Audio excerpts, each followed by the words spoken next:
Praise the Lord. ஆண்டவருடைய பரிசுத்த நாமத்திற்கு மகிமை உண்டாவதாக. இந்த புதிய மாதத்திலே உங்களோடு இந்த மீடியா மூலமாய் உங்களை சந்திப்பதிலே நான் மிகுந்த சந்தோஷம் அடைகிறேன்.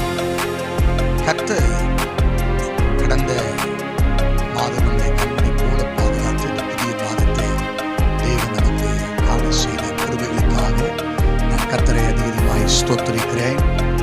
இந்த மாதத்தினுடைய வாக்குத்தத்தம் ஏசாயா 44:21-22 வசனம் சொல்கிறது, யாக்கோபே இஸ்ரவேலே இவைகளை நினை, நீ என் தாசன், நான் உன்னை உருவாக்கினேன்.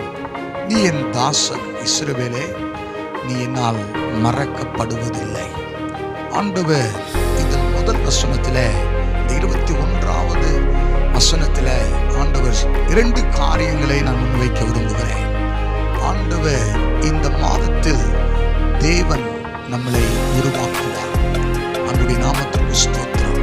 அவருக்கு பிரியமான பாத்திரமாக நாம் உருவாக்கப்பட தேவன் விரும்புகிறார். ஆகினாலே இந்த மாதத்தில் கர்த்தர் நம்மை உருவாக்குவார்.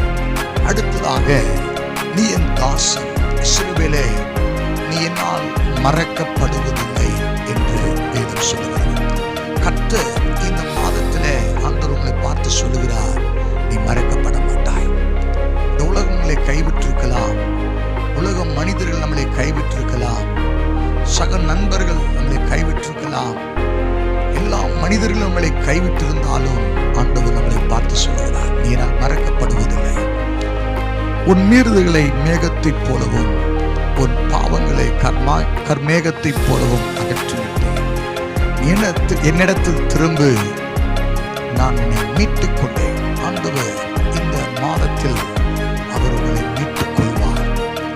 அவரிடத்துக்கு திரும்புகிற நம்மை தேவன் மீட்டுக் கொள்கிறது. நாம் தேவனுடைய பிள்ளைகளே, கர்த்தர் இந்த மாதத்தில் இதை உருவாக்குவார், உங்களை மீட்டுக் கொள்வார். அவர் உங்களை ஒருபோதும் கர்த்தர் மறக்கவே மாட்டார்.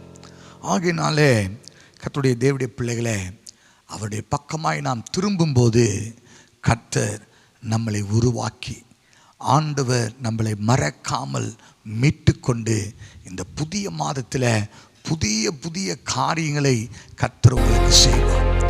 ஆமென். அடைக்கப்பட்ட வாசல்கள் எல்லாம் இந்த மாதத்தில் நிச்சயமாய் கர்த்தர் திறப்பார்.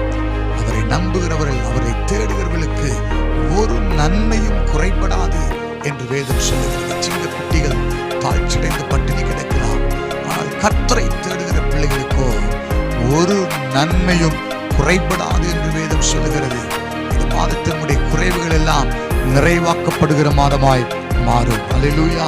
அவருடைய நாமத்திற்கு ஸ்தோத்திரம் உண்டாவதாக. ஆமென். அவரை நாம் தேடும்போது ஆண்டவர் நம்மளை கைவிடாமல் நம்மளை காத்து நடத்த தேவன் உண்மையுள்ளவராக இருக்கிறார். ஆகையினாலே இந்த மாதத்தில் அவருக்கு நாம் பிரியமான ஆராதனை செய்து அவருக்கு பிரியமாய் நம்முடைய வழியை திருப்பி கர்த்தருக்கு முன்பாக நாம் நிற்போமானால் ஆண்டவர் உங்களை நிறைவாய் நடத்தி ஆசீர்வதிப்பதற்கு தேவன் உண்மை உள்ளவராயிருக்கிறார். உங்களுக்காக ஜெபிக்கிறேன். நேசிக்கிற நல்ல பிதாவே, ஆசீர்வதிக்கப்பட்ட ஒரு மாதத்தின் இந்த நாளுக்காய் நன்றி செலுத்துகிறோம். கர்த்தர் இவர்களை ஆசீர்வதிப்பீராக, நம்முடைய பிள்ளைகளை நீர் மேன்மைப்படுத்துவீராக. இந்த 2வது மாதத்தில் எந்தெந்த காரியத்திற்காக எதிர்பார்த்திருக்கிறார்களோ அந்த காரியங்களை தேவன் ஆண்டவரை ஆசீர்வதித்து அந்த காரியங்களை ஜெயமாய் மாற்றும் என்று ஜெபிக்கிறேன். புதிய காரியங்களை தொடங்க இருக்கிற பிள்ளைகளை ஆசீர்வதியும். இந்த மாதத்தில் பிறந்த நாள் காண்கிற பிள்ளைகளை ஆசீர்வதியும்.